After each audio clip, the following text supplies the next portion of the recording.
welcome everybody. I have the amazing Jin Ong from The Art of Listening to Your Body, and I wanted to talk to her today all about emotional anatomy. So Jin is an osteopath, so thank you, Jin, for jumping on to share a little bit about the wisdom that you have about emotional anatomy. Tell me about it. So I believe that your physical body is a manifestation of your emotional state. So that is all the life experiences that you've been through, the events, the traumas, the good and the bad stuff, is all tied in with an emotion that wants to be expressed, or I say discharged, in that moment of time. Yeah.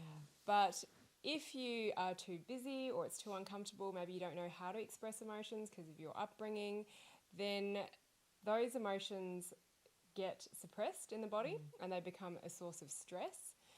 And over time, with more life events happening, those stresses start to build up until all of a sudden you can't cope anymore. So you reach your threshold, and then this is where the body will start to speak to you. It will start to give you physical discomforts, muscle aches, joint pains. Maybe you have an injury or an injury that doesn't recover, or you can even trigger getting sick all the time. So colds, flu, illnesses, or even disease states. So I think it's really important that when people have the physical discomfort in their body, the illnesses or diseases that can't be explained, and you're running around the block and you can't get any solution or answers or diagnosis to it, is come back to the difficult stuff, which is acknowledging what was going on in your life at that time when everything triggered. And usually it's that forced reflection time, especially when you're hit with something hard. It's so powerful, and we just suppress it, and a lot of it is about that psychology and that connecting in with the body, but we're not actually tuning in. And it's a little bit what we talk about on the online retreats and the cultivating calm, but also in clinic, and you're doing it so much with people that you work with. It's all about like putting a magnifying lens over ourselves and looking at it from that holistic nature. And you have to do that, and you can't ignore the impact of our emotions. And our culture often makes us, whatever culture you're from, some cultures are very verbal and can, let it all out. And it depends where you come from, I think, and a big part of that. But tuning in, taking that time. So what sort of 3 things do you recommend for people to do to help express that through the day or in general? Yeah, so the big thing is that it's all good and well to identify that the stress, emotion and trauma are tied in with how you're feeling. But where most people get stuck is they don't express it because there's such suppressed anger in there, grief or sadness, and they might not know how to facilitate it because it is just so blocked.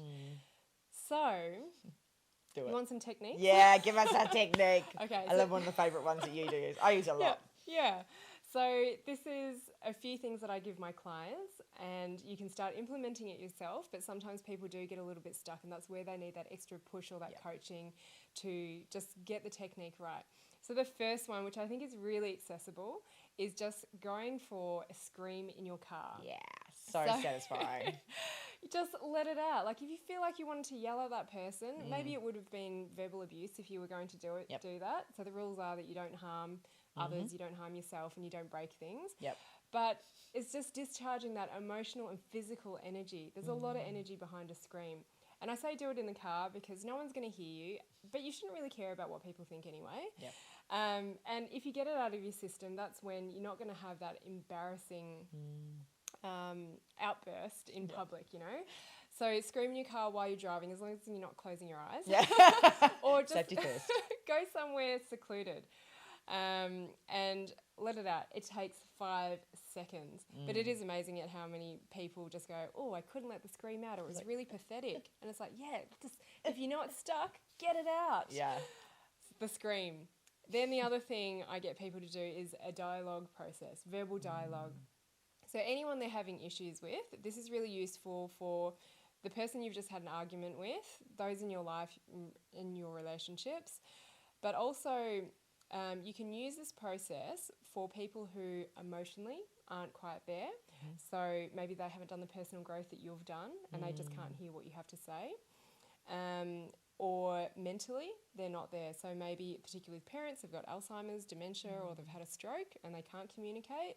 Or I also use this technique for people when they're no longer in your life. So you have no contact with them, you don't know how to find them, like adoption.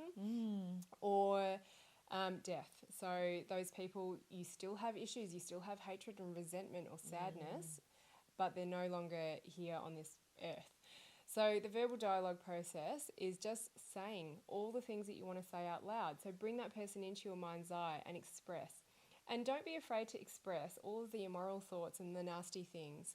Just express the hate that you have. So many people want to forgive, but it's all like fluffy roses and positivity, and you can't until you acknowledge how much hate and resentment or those negative emotions, which are great emotions. It can drive you a lot. Yeah, exactly. It's understanding that if you feel angry, it just needs to be channeled somewhere else, but express what didn't get expressed at that moment in time. Yeah. And you can heal relationships with people who are no longer here anymore.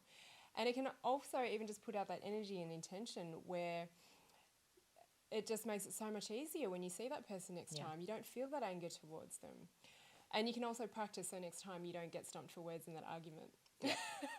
Then the third one, which is a little bit more complex, is inner child. Oh, I love the child work. Yeah, we do this on the Yeah.